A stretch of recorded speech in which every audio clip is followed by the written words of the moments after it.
I saw that moment, which is my favorite thing about the job, is to see the moment when somebody gets on board with the magic trick. Welcome to Lighter Darker, the ILM podcast, where we talk about the creative process of filmmaking and the art of visual storytelling. Thank you for joining us for lucky episode 13, and we release every other Tuesday. My co-host is here, Todd. Hey, I'm Todd Jhaveri, compositing supervisor and artist at ILM. And our producer, Jenny. Hi, Jenny Ely, production manager at ILM. And I'm Rob Brado, chief creative officer at ILM and SVP of creative innovation at Lucasfilm. And we all work together in the visual effects, animation, and immersive entertainment industry. And today, we have an episode all focused on virtual production. And we brought you a couple of co-hosts to join us from our ILM team. I'm going to start by introducing Shivani. Shivani is a senior producer at ILM working in the visual effects and virtual production team. She recently worked on a number of Lucasfilm shows, including The Mandalorian, multiple series, Obi-Wan Kenobi, Skeleton Crew, and most recently, the new Mandalorian and Grogu feature, which we will not be talking about today. It's too early. And this summer is going to be 10 years at ILM for Shivani. So welcome to the show, Shivani. Thank you. I'm excited to be here. And Justin, who is a virtual production supervisor and ASC associate member, who has been with ILM working on the StageCraft team for 5 years. Past projects include Avengers Infinity War and Endgame, The Mandalorian, Ahsoka, Book of Boba Fett, The Fabelmans, and also Mandalorian and Grogu movie, of which we shall not speak. So, and before working at ILM, Justin spent 15 years as a DP and nearly 10 years as a head-mounted camera technician, so he's got a lot of experience working on set. And welcome to the show, Justin. Thank you for having me. This is going to be fun. We're going to get started with some questions from the mailbag. We're going to try a new feature, and then, we're going to dive deep into virtual production and what it's like working on set. So, Jenny, do you want to get us started with a couple of questions? Yes, and I love our first question today. This is from Ross Brown, and he asks, on the show Lighter Darker, when referencing films being worked on, you refer to them as a show. Why is that? Why is that, Todd? That's a really good question. I really wish I could understand the origin of it all, but I can define it. And the way we've always defined it in like folks who work on films and TV shows, show refers to the production of the project, the hiring, preparation, the filming, the editing, the act of working on it, as opposed to the film, which I don't know, most people refer to as the final project, the final film. You can pull up the Blu-ray, the film on Blu-ray, or watch the film in theater. So show refers to the time that you spent working on the project. That's how I always defined it. Yeah, it's funny. We kind of use it without even thinking about the term. Does that line up with the way you hear it used as well, Shivani? Yeah, I was just thinking about that as well, because I've been asked that by a number of my friends too. They're like, why are you calling this a show, the project that you're on? I'm wondering if the origin goes back to show business. Yeah. Because there's the whole concept of like, you work in show business. And I think everything that we do is show business, whether it's a feature or a series or an immersive project. So, but yeah, it's interesting. We do call them all shows. It's actually ingrained in ILM all the way to the back end, right? Like we do that, and it's coded in as well. So yeah, it's a nice catch-all term, and one we even use without thinking about it. So thank you, Ross, for highlighting that question. All right. Next up, we have a question from Stephen Wood. I've just been watching the VFX breakdown for Gladiator 2, and I was wondering how the breakdowns are made. There seems to be a common approach in breakdown videos of moving around the gray 3D model, dropping elements in, and then showing the various passes. Is this done using standard software? Do you keep the elements during production for this? And are there people who specialize in doing this?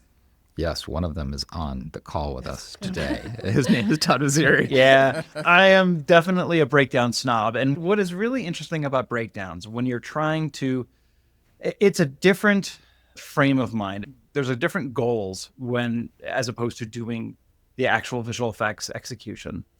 You're telling the story of what you did, which is you're basically trying to put on your documentarian hat There could be many reasons why you're doing a breakdown. You're trying to show for archival reasons what was done for the shot. You're trying to show the general public how the shot came together. You're doing it for awards considerations. There's a lot of different reasons, but generally speaking, you're trying to tell the story. And what is unique about this show? What is unique about this show that that required the visual effects department to get involved? And the one size fits all methodology for various projects of doing breakdowns typically doesn't work. Kind of like doing the actual visual effects, you can't necessarily use the same formula because every show is going to have its different challenges and roadblocks and innovations. So in one particular show, you could be showing off how dramatically different the original photography is from the final image that you saw in the movie theater. And sometimes a simple A to B wipe from plate to final shot is enough. And others, particularly with all CG sequences, it's very hard to kind of tell the story visually, especially if you don't have any narration or any way to supplement the actual imagery. So, you know, we always talk about, okay, well, do we start with wireframes? Do we do the gray shaded simulations? Do we show stuff against gray? Do we do slap comps? It's different for every project. So there is no one template. And typically it's a collaboration between the visual effects teams, compositing effects, lighting, environments, and editorial. Because there's certain things that editorial can do in the Avid that is way faster than us trying to do that in Nuke or in Katana or anything like that, any of our standard visual effects tools. So it's a tight collaboration. I love working on breakdowns, and at least for me, I'm always trying to find a new and interesting way to tell our story. I remember before I worked at ILM, watching ILM's breakdowns, some of which Todd did, some of which many of the other artists and compositors did and editorial teams did at ILM, and feeling like they were really a model of storytelling, of how these shots came together. I think the first time I remember seeing like all the elements drop in one at a time, I was kind of blown away because it's a lot of work to render all those individual elements out, right? And to make special elements just for the breakdown. So you have to invest if you're going to do that kind of visual storytelling. But also, like those A to B wipes that are showing before and afters, those, even the very simplest version, tend to give you a lot of great information. And I really appreciate, for example, the before and after reels that we get to have at the Academy now in the bake-off process that otherwise you just walk in. They just give you so much information. It's just such a nice way of communicating the work that was done. Next up, we have from Charandeep Basuta. I hope I'm pronouncing that correctly. I recently watched The Agency and was very impressed by the camera work. Only after racking my brains trying to figure out how a few scenes were shot with a camera outside a multi-story London skyscraper, I figured they must have used a volume, and it turns out they did. How is the volume evolving to accommodate a tighter integration with more complex sets like this? And conversely, did those sets need to take VFX work into consideration? This is a perfect question and a perfect segue to our main topic today, which is all about virtual production and our StageCraft crews that can pop up a volume like the one that was built on The Agency. Shivani or Justin, do you want to just talk a little bit about the on-set integration and especially moving into a set like this, which has an LED wall constructed around it, what some of the considerations are? Yeah, absolutely. I mean, I know Justin could talk a lot about on-set integration because that's kind of our bread and butter of what we're trying to do every day and make that blend between the set and the virtual world seamless. And the goal is obviously ultimately for the viewer when they're watching the final product to not know the difference, right? And feel fully immersed in that environment for, for the sets that we get to work on and how intricate and detailed they are. It's so fun because we get to put in that same level of detail into the virtual backgrounds. And so the world building becomes so exciting in these sets where, you're not just limited by what you see on the set, but the actors are honestly playing off of what's in the screens as well, because they're fully immersed in this huge environment around them, which, before volume technology, a lot of that was actors trying to imagine where am I? Like if I have a blue screen behind me, I need to immerse myself in an environment, but a lot of it's up to the imagination. Whereas when we're putting these characters in a volume and they have the opportunity to play against that environment, you definitely see a different performance, and there's a whole different environment, not just for the actors, but for the crew themselves. Yeah, one of the things I loved about that show, because I also just finished watching it, the use case there is so story oriented, solution oriented, that there's a lot of paranoia in the show, and so there's glass walls between people, and there's always those moments of like, are they listening to me while I'm on? Who's watching me while I'm on this phone call? And so you wanted everything to be made out of glass, and the cameras, it's also got that energy of like somebody's life is on the line every 5 seconds. So it's these fast moving steady cam shots that whip 180 degrees to follow a new character as they enter the room.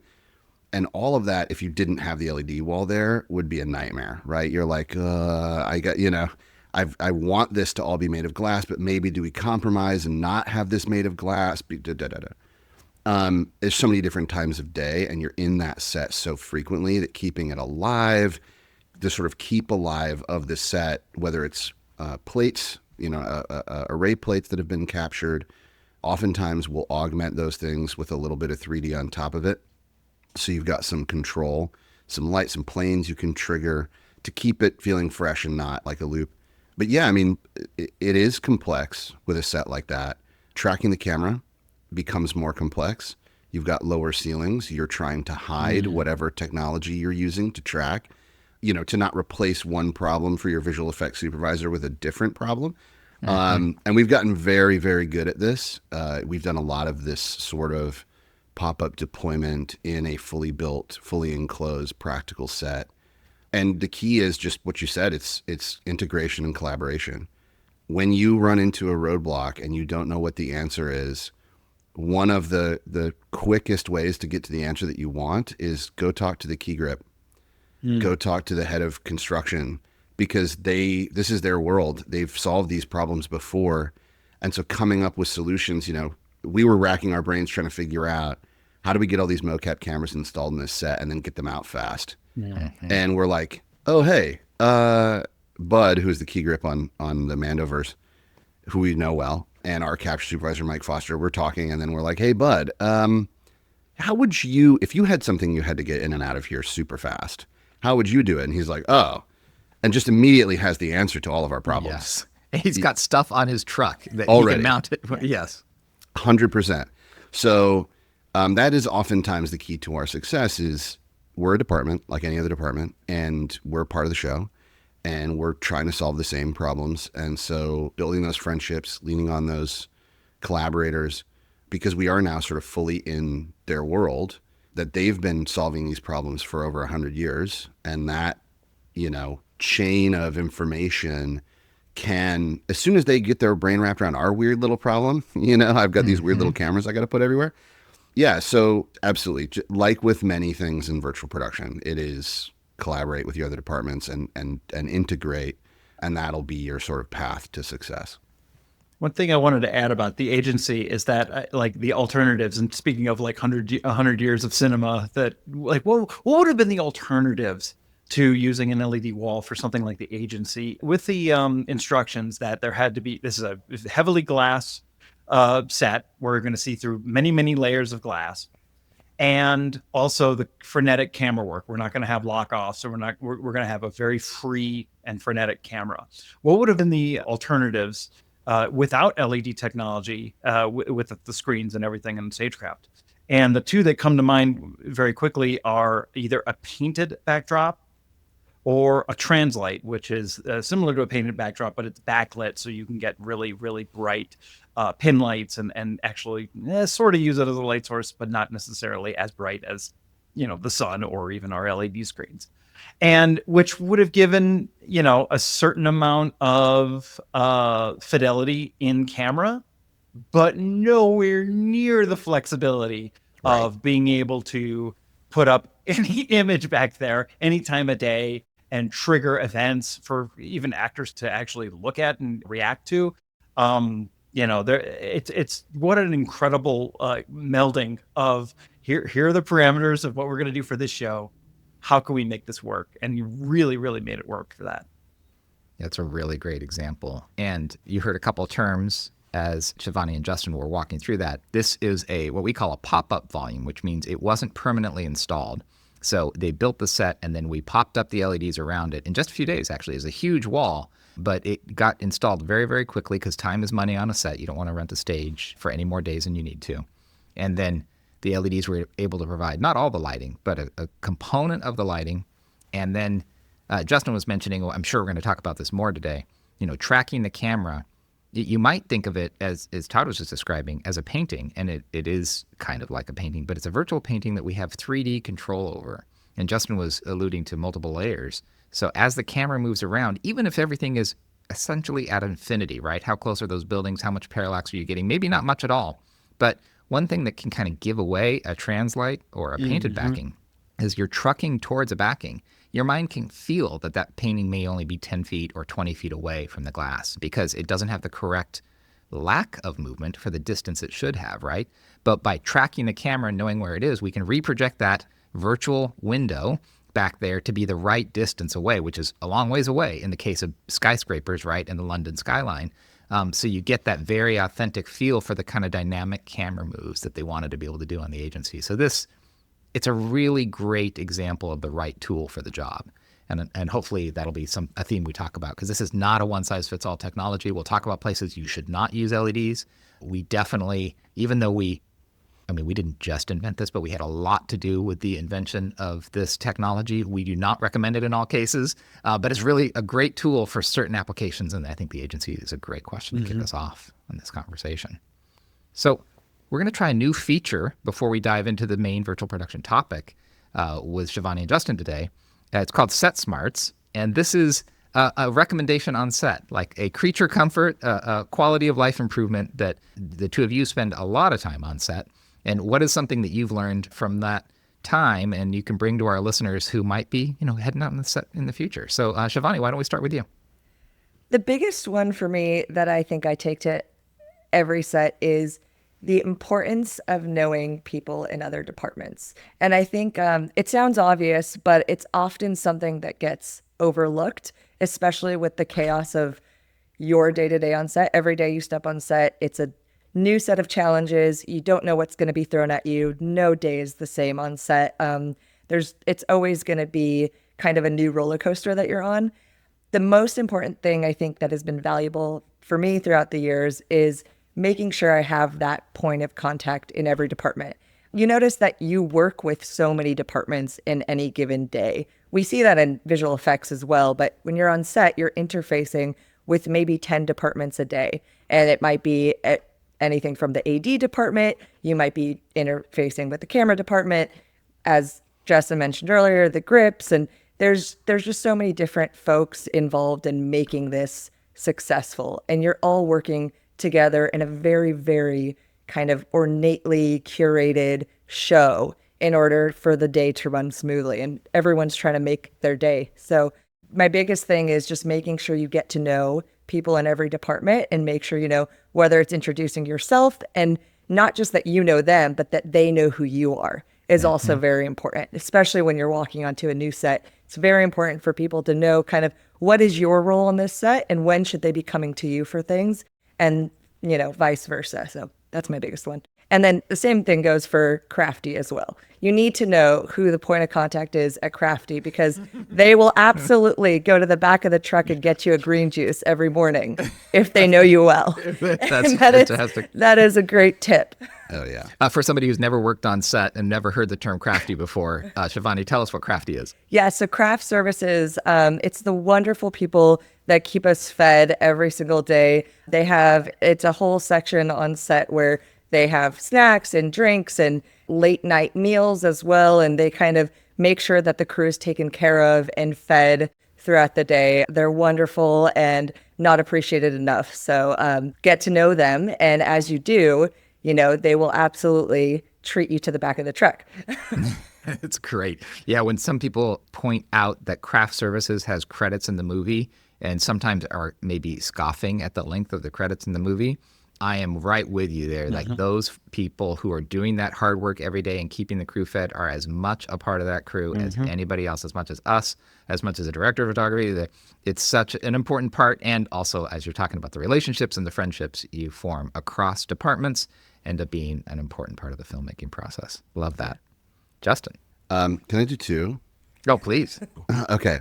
I could do a whole episode about this. I think about it a lot.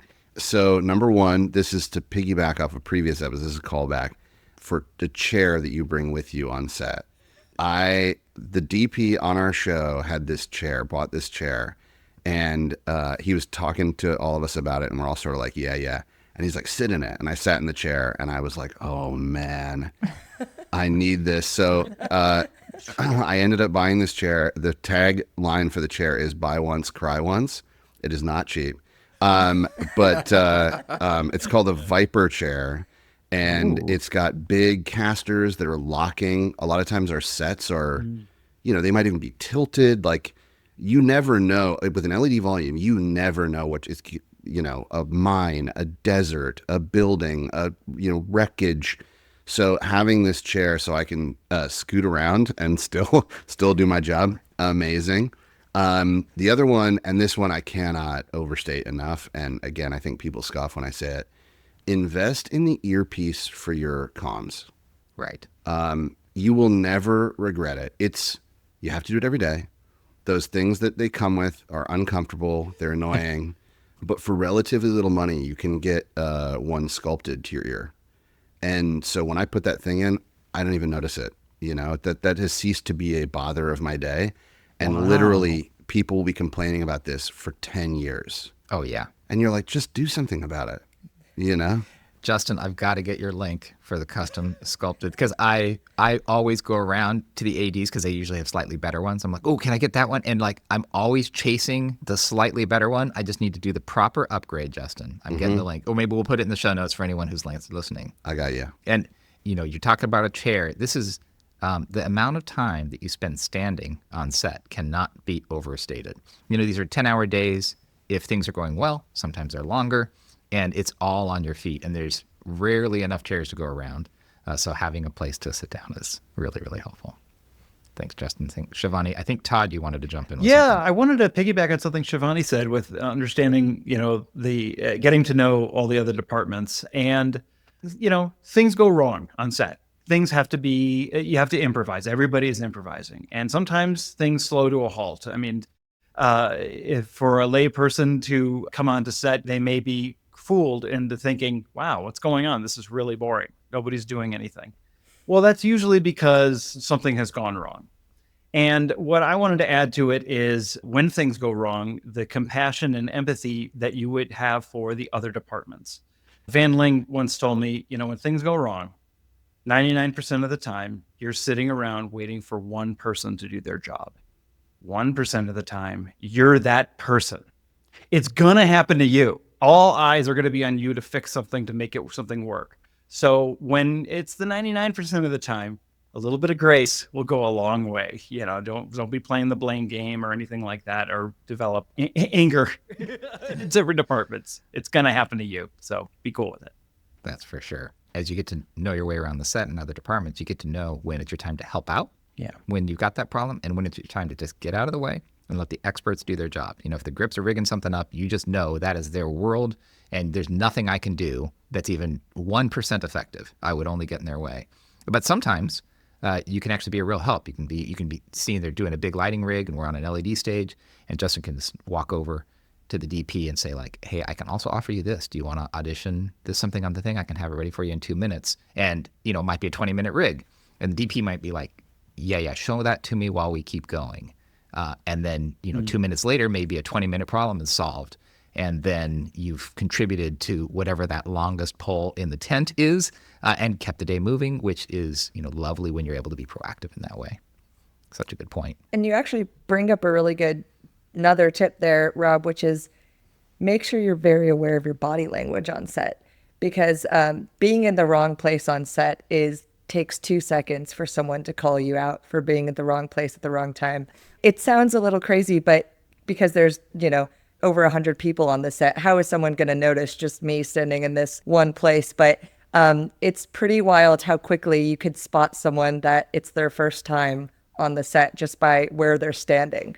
It's very, it's very black and white on, where you should and shouldn't be on a set. And I think that's a really, really important thing to keep in mind. Stay clear of the shot, stay clear of the set if you don't need to be there. Only be in places that you need to be at the right time. If you need to talk to someone, get in and out as quickly as possible. The body language factor is key.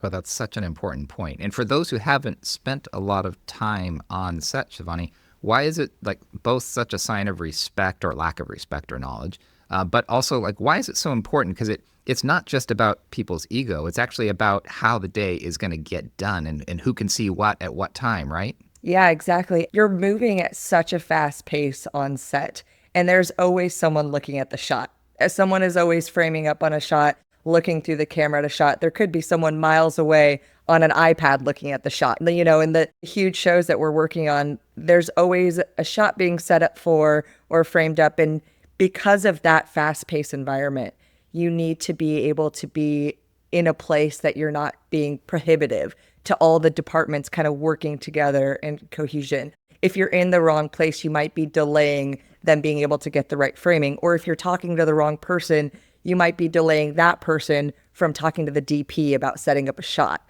And so it's kind of like, I know when I can go over and talk to Justin, because if Justin's over there with one of our DPs, he's busy. It means that they're about to set up for a shot, and I don't want to get in the middle of that. So it's just knowing the right time to talk to your own team members as well. If they're right in the middle of setting up for a shot, you can't delay that. That's really smart. There's also health and safety requirements. Like they'll say at the beginning of the day, oh, hey, we got a 50-foot techno. Make sure you talk to this person before you're going to go under it. Da, da, da. And if you haven't been on set before or you're arriving midday and didn't hear that briefing, it could be easy to miss the importance of this. But checking with a crane operator before you duck under a techno crane is not just a common courtesy. It's also like really important because that thing weighs a ton. I don't know if it literally weighs a ton. It probably does. You do not want that thing coming down on your head. And the people that walk under that while the crane operator is doing something with it and they have to very quickly make that person safe, and that's a real physical operation on their part. And the courtesy and the professionalism you're showing when you look at the person, make eye contact and go, is it okay if I go through here? That person gives you the thumbs up, you cross under safely. It makes things go faster, but it's also like it's actual real serious safety stuff at times. Well, we've already started diving into some of these details, which I love. I think people are going to want to know about your specific roles on set. There's a number of jobs in the StageCraft virtual production team, and you've each served in multiple roles. But why don't you just talk about kind of the main role or the most recent roles you've held and what that means? Justin, why don't you get us started? Sure. I'm currently serving as virtual production supervisor. I've been doing that job for a while. I see my job primarily as functioning as the key point person for our department, outward facing to other heads of department on set. So I'm the sort of the person that the DP, visual effects supervisor, production designer, art director would come to if there's something that they need from the virtual production department. I also sort of function, again, because my background is traditional film production, as a translator.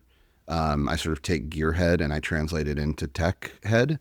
And I try to help find the path internally to, okay, this is the ask. This is the part of our department who hits that ask.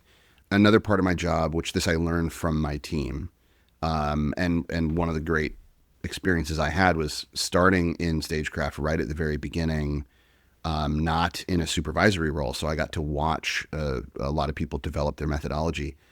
Is another part of my job is to ask the question behind the question of the person who's trying to get us to do something so that I can hopefully illuminate what the real goal is. What are they really trying to accomplish? Beyond that, my job is I wear a smartwatch, and the widget in the center of my smartwatch is a timer, the stopwatch, because it's also my job to be the key point person to the first AD, whose job it is to keep the set moving. And so when the DP says, hey, I want you to do X, I translate that into the request for the department, and then I ask the department, how long is that going to take? Translate that into a minute value, and then deliver that minute value to the ADs to make sure that I'm keeping us honest, just like every other department. This is going to take us 10 minutes. This is going to, and then also figure out how much do I need to pad, because the thing that we've been asked to do is something no one's ever asked anyone to do before. And so are we exploring new space, or is this something that we know? And then I time whatever we do so that I can start developing methodology, timing methodology around new things, because we so frequently are doing something new that it's like, oh, okay, that is a 7-minute ask. So I can go forward with that. And also I am collaborating with Shivani, with our producer, to figure out sort of, is this within the scope of what we thought we were doing? If a hot ask comes through that's going to have staffing implications, tech implications, whatever that is, so we can help sort of collaborate and coordinate, because we are a part of such a large apparatus. Other departments, the content team, engineering, and especially around the development, again, of something new. It's a much larger effort that I'm just one small piece of. And then I have to coordinate those efforts with Shivani and the company at large. That's great. Thank you so much for that. And you said first AD, and you described that's the person who's driving the day forward. AD stands for Assistant Director, and they are a very, very important person on set. They have a very clear idea of what the goals are for the day, and making the day, getting the day's work done every day is the job of, let's everybody on set, but the first AD is the one who's facilitating making all that happen. So I've known a first AD or two when you said, just give me 5 minutes to start a stopwatch in your face and say, you got it, you got 4:58, make it happen. And I don't know if that's where you started doing that same thing to understand the real cadence of how important a minute is on set. That's correct. I time myself because I know they're timing me. And so especially if I said 10 minutes and at about 7 minutes, they're like, hey, are you done yet? I can go, no, I still got 3 minutes left. That's right. And they're not doing that to be mean. They're doing that because they've got a very busy job. And, I remember standing in Yankee Stadium, and we had 3,000 extras, and the AD, we had 5 cameras. I was working on Anger Management. This is Adam Sandler comedy from years ago. And I was responsible for crowd duplication in the background. And we had some extra cameras, and I'm like, oh, I need this camera here. I remember saying, I just need 5 minutes and I can get this plate, and then we don't have to move the extras later, because it would take like an hour to move extras. And I said this to the AD, and first the AD appreciated the fact that I was trying to protect him for the next shot. But he's like, I can't give you 5 minutes because this is a $500,000 or an $800,000 night. And 5 minutes is, he'd already done the math in his head. And he's like, and we're going to be back with the crowd in this position tomorrow night. You're going to have fewer extras, but it's expensive to wait this whole shoot for you for 5 minutes. And very quickly, he just educated me as to why 5 minutes is such a big deal on set. At $500,000 a day, 5 minutes is spendy. So you don't want to ask for that unless you need it, unless you can really bring enough value, 5 minutes of value to the screen, which you can sometimes. Okay, Shivani, your role. I'm a producer with the StageCraft team, and I've also, worked in the visual effects side at ILM. I started on the visual effects side, and then I migrated over to the virtual production side, and now I'm kind of, doing projects in both. But specifically on the virtual production side, I always see my role as a bridge between the creative vision of the filmmakers and what they want to accomplish, and the technical piece of what our ILM folks are going to deliver on, and being able to kind of bridge that gap. And we always say, we want you to come to us with, what do you want? And then we will figure out how to do it. We say the same thing in the VFX world, like our goal is to be at the cutting edge of technology, and we'll figure out how to accomplish these goals. So a big piece of my role is at the beginning of each of these projects, it's kind of, what is that creative storytelling that you're trying to accomplish with this project? Like, what are the environments that you're trying to build? And then, I work with Justin and the team to kind of put a team together, put a virtual production team together of artists that can build those environments, and then put a stage team together to execute on those environments so that they can kind of go out there and shoot on the day and be really successful. And a lot of that is working with the show producers, the overall producers on the show, who handle kind of the final budget of the film and working to fit into their box. There are some productions that we have the luxury of working on, like some of these Lucasfilm episodic projects where they're so heavily invested in virtual production. We can put up these massive volumes and create amazing worlds and, it's really like the buffet menu of all of the different things you could want in virtual production. And they're so open to us kind of coming to the table with all of these new options. And at the same time, there's smaller projects where they're kind of like, we have this one problem and we're really trying to figure out like, how do we fix this one thing? And we can kind of come up, maybe pop up a wall for that one set, and they can maybe get all those shots in camera rather than having to go with a more expensive solution. And then, we can solve their problem that way. So my job as a producer is really to figure out what that need is from the client and find creative solutions in order to kind of execute on that stuff. And oftentimes, for a long run of show, maybe we're on a project for 6 months, it becomes kind of a day-to-day thing where maybe problems will come up as we're shooting or filming, and they say, the schedule has changed for the 6th time now, and we can no longer get this location on that date. Can we maybe shoot this on the volume instead? And can we actually, get this? And this happens more than you might think, whether it's weather delays or, the crew didn't make their day the previous week, so we don't have that location anymore. And then what we might have is just a pano, and a pano is really just think of it as kind of like a 360 picture. And maybe we just have a pano from that location, but we can put that pano up on a volume, and you can kind of use that interactive lighting onto your characters to recreate a scene that you may have shot a couple weeks ago at a different location, but you can still imitate that scene almost exactly on the volume. And, Justin and I have dealt with a number of those types of situations where they just can't go back, but we can replicate it almost exactly for them. There was a moment recently where they were looking at 2 monitors, and they had the dailies playing back on one monitor of what they had shot a few weeks back.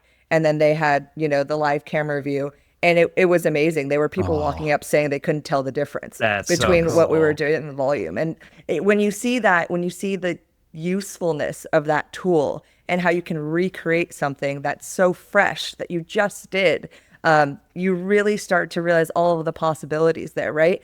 And we always talk about magic hour on the volume and how special it can be on the volume, because magic hour only lasts a certain amount of minutes in real world, but we always talk about how we get to live in magic hour all the time, which we absolutely love. And so a lot of times you shoot the best sunset in the world, and you have your actors, and it's the best moment, and being able to recreate that just by shooting that pano when you're there on the day, and then being able to throw that up on a volume and being able to go back to that moment and do pickup lines, or be able to introduce new characters that scene. It's a very, very special use case that we utilize all the time. So cool. I had a question. Historically, with Industrial Light and Magic, with our computer graphics, digital effects, and animation, we're always trying to find ways of making things more efficient, get our render times down, get the turnarounds really, to a reasonable amount. And what StageCraft has forced us to do is to totally change the way we look at how we create pixels. Not just fast turnaround, it has to be real time. And the colliding of worlds between real time, and I'm going to just say gaming, because when you work in gaming, the whole idea behind getting the good imagery out is that it has to be performant. It has to be instantly accessible to the camera. And that's a clash of methodologies. And I wanted to ask, in the years that we've been doing StageCraft, how has the almost collision between the old school brute force rendering methodology and our real-time efforts and being able to track the camera, track the environment in instantly, it's like beyond real time in all the issues of latency. How has that changed over the years with the system? Without getting too tech heavy, we definitely started out with having to be very, very cautious and very, very forward thinking in our budget rendering wise. Mm-hmm. What is going to be 2D? What is going to be 3D? Is the lighting going to be baked? What can remain live? How do we do that? Working in a very disciplined way, which had a lot of benefits unto itself, that sort of level of discipline. Of this is the area where we need the control, and this is what we're going to shoot. as processors become more powerful, and we have incredible engineering and technology folks in this company who have continued to squeeze more power out of what we have, find new ways to distribute the load, switch things from, like, we have a whole process where when we initially receive an environment, our team puts it up on the wall and we put up stats and we go through the process of figuring out where are we. We call it profiling, right? Performance profiling. And we go through and sort of check all those things, start tweaking knobs and dials to figure out, like, where can we sacrifice this, that, the other. The work that our teams have done to improve that horsepower, to squeeze every last drop of horsepower out of what we have, has so fundamentally changed the way that we work that it's pretty crazy. We went from a world of approaching this with a very 2D mindset, how we're going to correct the image. So, you know, there's a monitor that we have on set, myself, our on-set colorist, the visual effects supervisor, the director of photography, sometimes the gaffer. We'll all be standing around looking at this thing, sort of judging the image, right? Is it right? Do we believe it? Is it good? And we started out in a very comp mindset of this is the frame, this is the shot.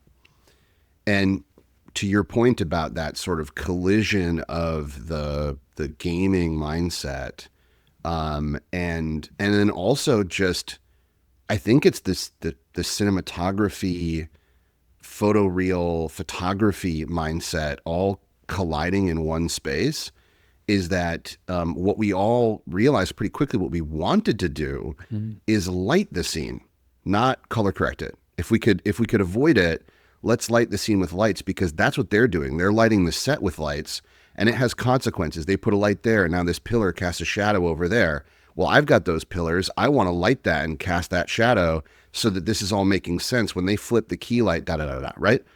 The fastest, the best version is we're taking our cues from what they're doing practically.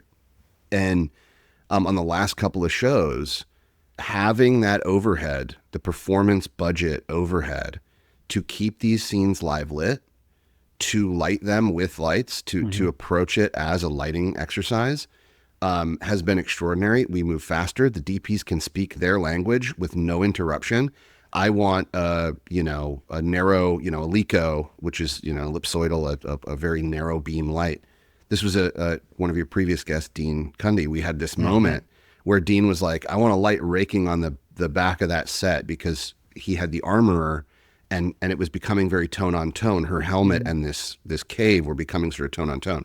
And he's like, I want a light raking that back wall to pop her out, but I know you guys can't do that. And I was like, wait, we can do that.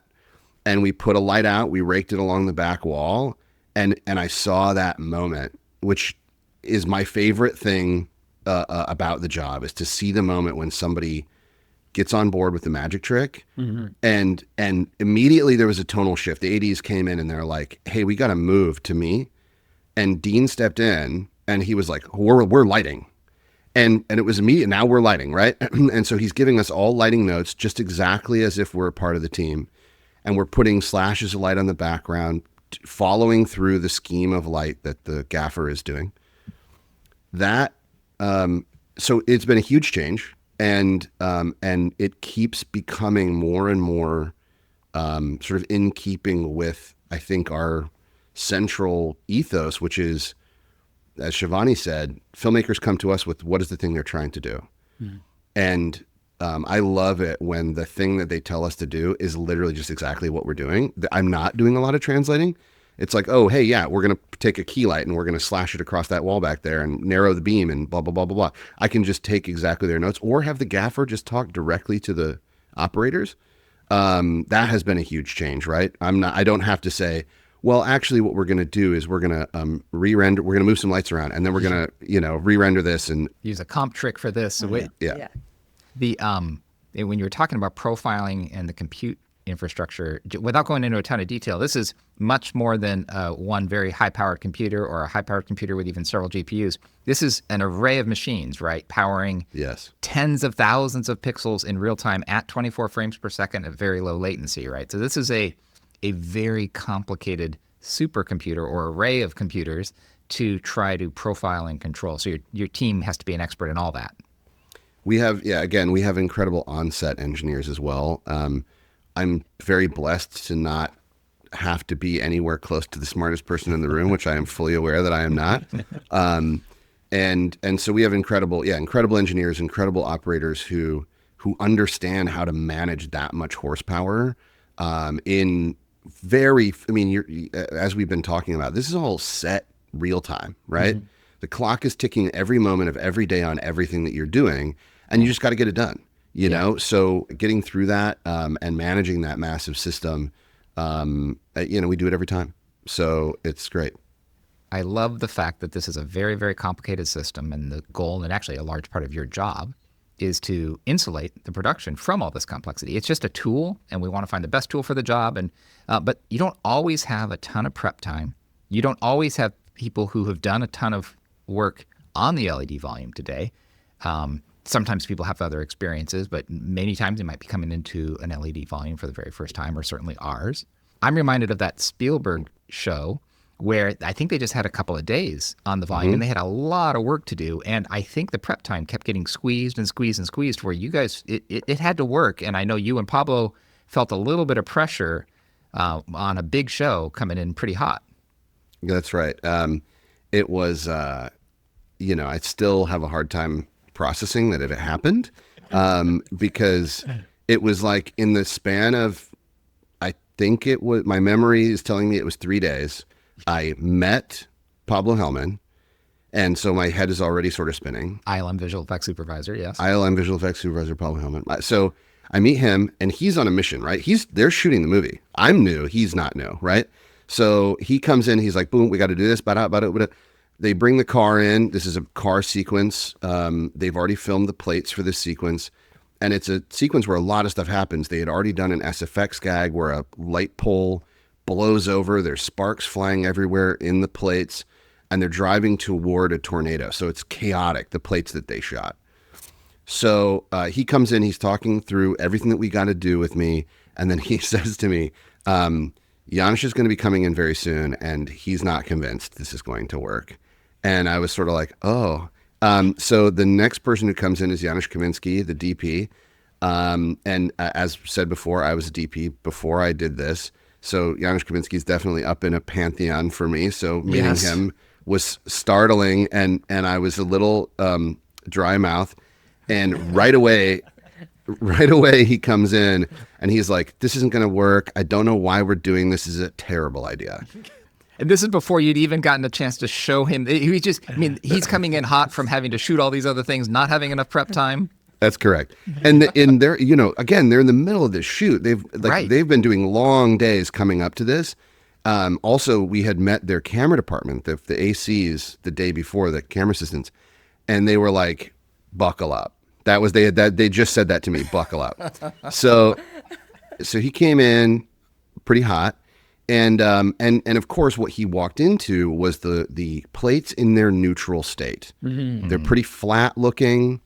We really haven't dialed them yet to match anything. We didn't have the camera up yet. We were working on that.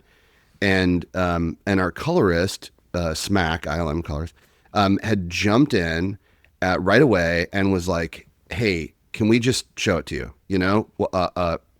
If you look through the camera, look through the monitor, because that's one of the things about virtual production that's hard to wrap your brain around. We say it all the time, don't trust your eyes. This whole magic trick is designed to fool the camera. If it fools you, great. But it's designed to be a magic trick for the camera and then therefore the viewer. So he's like, can we show it to you through the lens, through a monitor? And he's like, all right.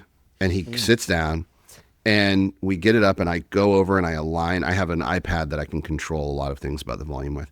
So I align the plate. We get it, the correct orientation, driving path. I hit playback and Smack just starts dialing through the contrast, the saturation, color temperature, and talking Janusz through the amount of sort of DI, digital intermediate color correction suite controls he has in real time. And I'm watching Janusz and I see the moment where his glasses are up on his head and then he like pulls his glasses down and leans toward the monitor and then he hollers to the SFX guys to spray down the window. So they come out with the Hudson sprayer, which is like their sort of handheld water sprayer.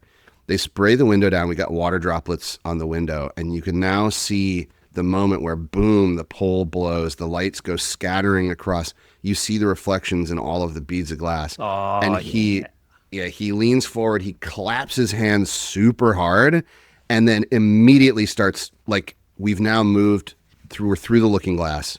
Now we're a part of the team, right? And he's like, all right, I want more contrast, ba ba ba ba, and he's hollering out directions to the gaffer, to us, and we're just a part of the team, and like he's on board. We never go back to that moment of this isn't going to work, right? That's so cool. Which was an amazing moment to be a part of.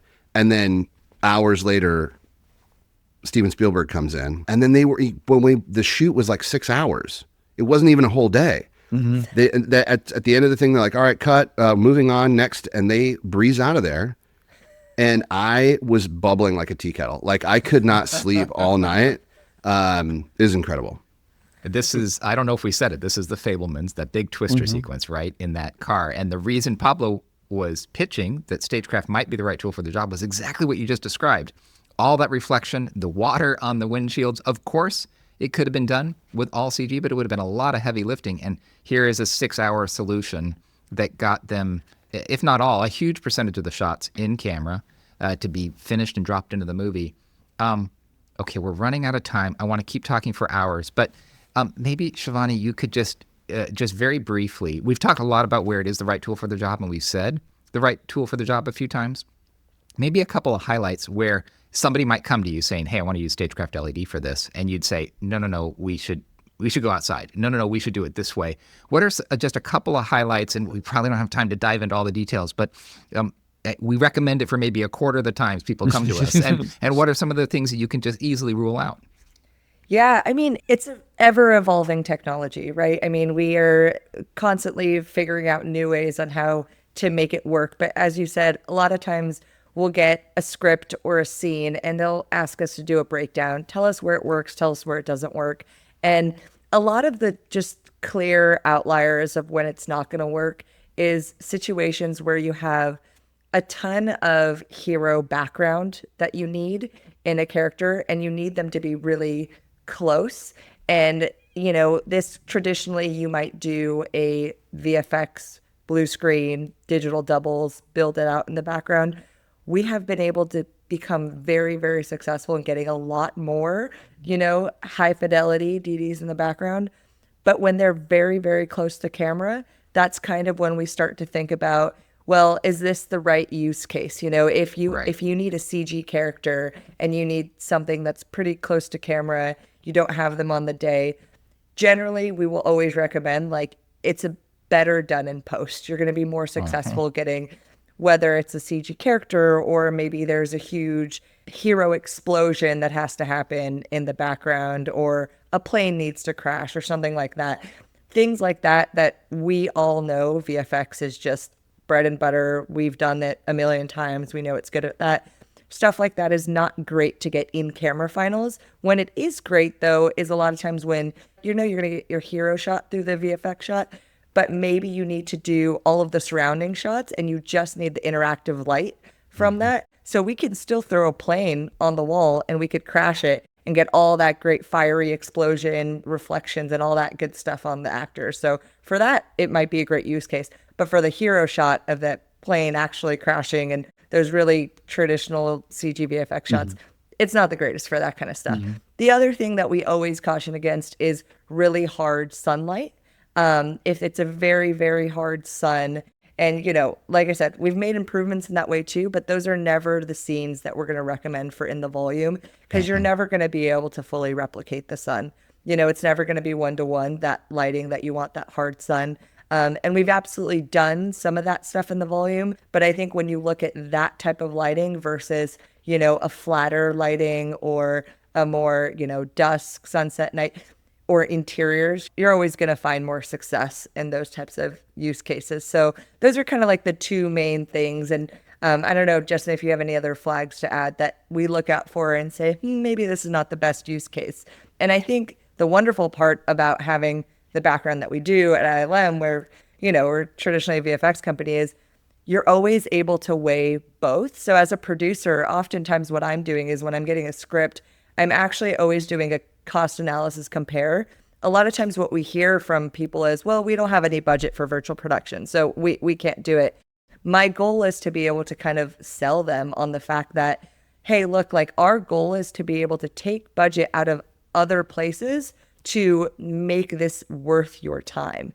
Whether that's less VFX shots because you're going to get more in-camera finals, or less of a set build because we can build some of this virtually and, get more out of it. Our goal is kind of to fit into the overall production budget by finding those savings in other areas and make it useful. Also, StageCraft, I feel like, is a lot of times people, they jump to LED volume, but it's the whole virtual production palette of tools. So some people might come in with, look at this as an LED volume show, but in looking at it, it makes more sense as a simulcam piece. It makes more sense for us to do simply a not a full LED volume, but push content to light fixtures to get that interactive lighting. As Shivani was saying, maybe we're not shooting for in-camera final. This is a set you're only going to do for half of one day, or whatever it is, that the build out doesn't make sense. So looking at the problem and all of the tools that are in our arsenal and bringing the correct tool to bear for what that issue is, a full 360 LED volume may not make the most sense for what you're doing. That's great. And this isn't just an ad for StageCraft, but literally Shivani and Justin spend time working with filmmakers all the time, breaking down, looking at where this is the right tool for the job, where it's going to save the production money, which is generally, or whether you're going to be able to accelerate the quality in a way that's really important for a production. That combination of things, literally you can go to ilm.com/stagecraft, see all the offerings, everything that Justin and Shivani are talking about, and there's a contact us button. Shivani gets a good percentage of those contacts. Those are going to be going to her and the team as we look to partner to see where it is the right tool for the job. And you might be surprised that more than half the time we're recommending different solutions, right, that we can bring to bear than just the LED stage. But the LED stage, being able to pop one of those up anywhere in the world at the size you need just to solve the problems you need can be a very useful tool. And I'm thrilled that you walked us through some of this. We could keep going, but we got to get to our martinis and wrap this show up. So Todd, do you have a martini today? I sure do. My martini is for any movie lover out there who has a movie library that they have in their house that they want to be able to access in a more convenient way. Mine is Plex. I am not a very technical person, but even I could handle setting up Plex. And what does Plex give you? Well, if you've got a lot of DVDs and Blu-rays like I do, and you rip them for your own personal use, if you throw all of those movie files into a computer, on a PC or Mac, on a computer that's always on in your house, you can turn on what's called the Plex server, which automatically, you basically are creating a streaming library for yourself. And then on your Apple TV, on your iPhone, or on the web in your house, you can create your own streaming channel. Basically, it's all of your movies at your fingertips. I adore this, especially for what I consider library titles, like the movies that I know I'm going to revisit over and over and over again. It's so much fun. I heard a lot of my friends were into Plex, and I'm like, that sounds really complicated. I don't think I want to do that. It wasn't complicated. And it's one of those things that after I did it, I was like, I wish I had done this years ago. So it's just so much fun to sit down on any TV in my house and just flick on my own streaming channel, which has all of my library titles. So Plex, it's really cool. Nice. And it's beautiful too, like beautiful thumbnails, cover art, like they do just such a nice job. So cool. Plex. And it does, it feels like a professional streaming service. Yeah. Nice, Todd. Shivani.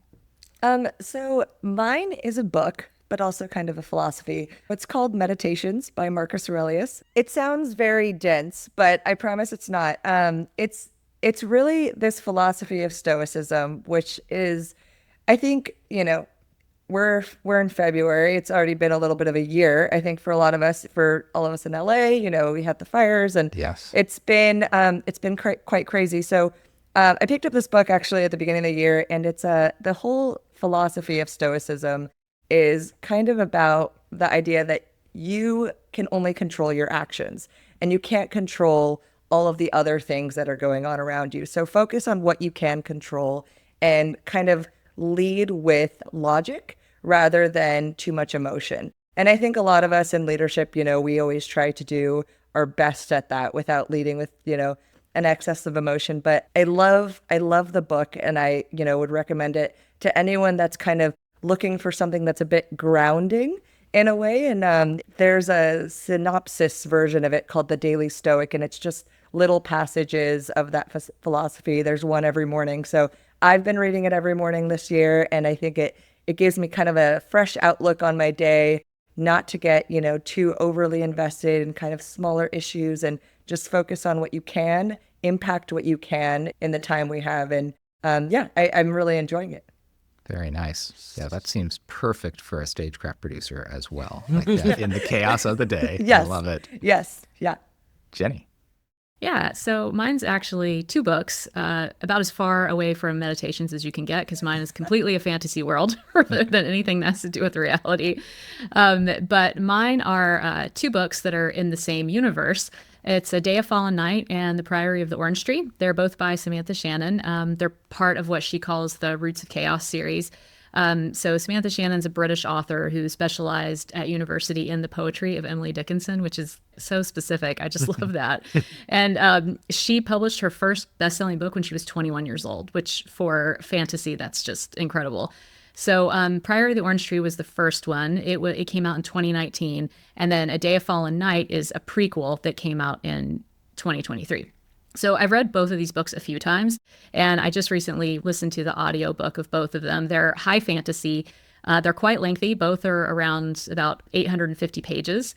They're told through 4 points of view of characters in different parts of this world, and they all have a different belief system. So one group is very staunchly religious, one group worships dragons, one is a group of mages, and they're all fighting the same villain from different points of view, which is this ancient dragon called the Nameless One. So if you like dragon fantasy, this is right up your alley.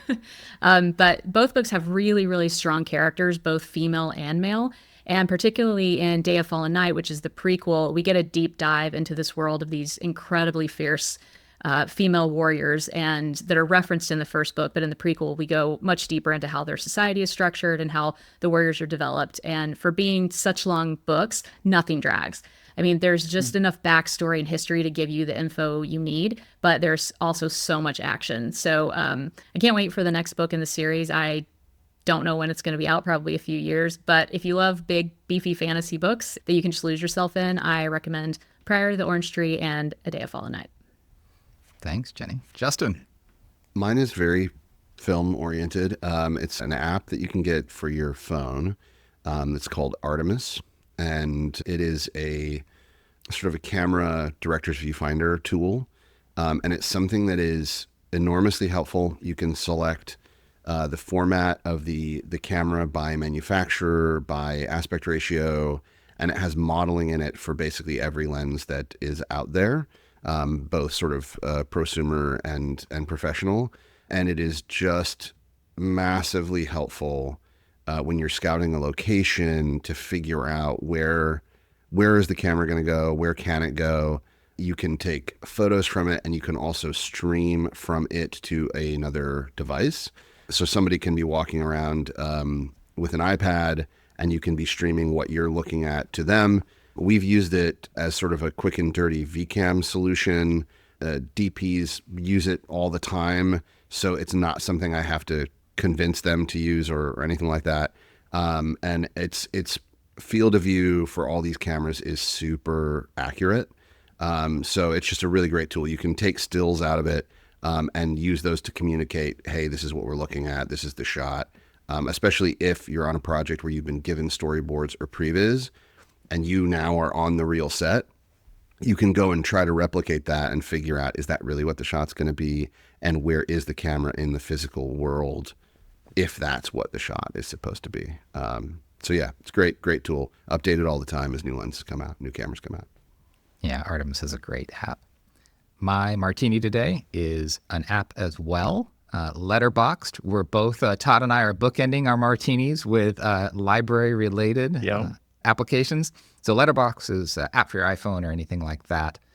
Lets you log and review your movies that you've seen. And if you're like me, like I see a lot of movies, but I'm trying to remember. Someone will say like, well, what's a great movie you saw this year? And I always draw a blank. And now I can pop up my Letterboxd log and I can see some of the things that I loved that I've gotten to watch recently. It's a nice way to just kind of log what you're reviewing, and other people, you can connect with other people and see their reviews, see what they're logging on there. But it's just a really nice app, and it's made by film fans. There's just a lot of love for film in that Letterboxd community. I think they have some tie-ins with the Academy too, so you get a lot of year-end focus when the Oscars are coming around. So overall, recommend Letterboxd. It's a lot of fun. You spell it the way it sounds, except there's no E at the end. So letter BOXD if you're looking for it on the web. Thank you so much for listening to the Lighter Darker podcast. And thank you so much, Shivani and Justin, for joining us today. It was so nice to have you on the show to walk us through StageCraft and some of your roles. In the next episode, we have a very special guest. Mr. John Knoll himself is joining us to talk about the amazing work on Skeleton Crew with Todd, who also worked on the show. So that series is out, so it'll be really fun to dive in detail to some of the fun that happened on that series. If you have a question for the show or you would like to suggest a topic that we can discuss, email us at lighterdarker@ilm.com. You can also contact us or follow us on social media. Our links are going to be in the show notes, which you can find on ilm.com/lighterdarker or anywhere you're listening to this podcast. The transcripts are also posted on our website there. So if you like the show, like and subscribe on YouTube. Leave us a review or a comment. Let your friends know about the show. We'd love for people to find it. And we want to thank Industrial Light and Magic for hosting the Lighter Darker podcast. This show is produced by Jen Ely and myself, Rob Brado. Today's episode has been edited by Dave Dovell, and we want to thank ILM's PR team, led by Greg Gresby, who worked tirelessly behind the scenes to help make all of this happen. Thank you for listening to the show, and until next time, may your pixels be both lighter and darker.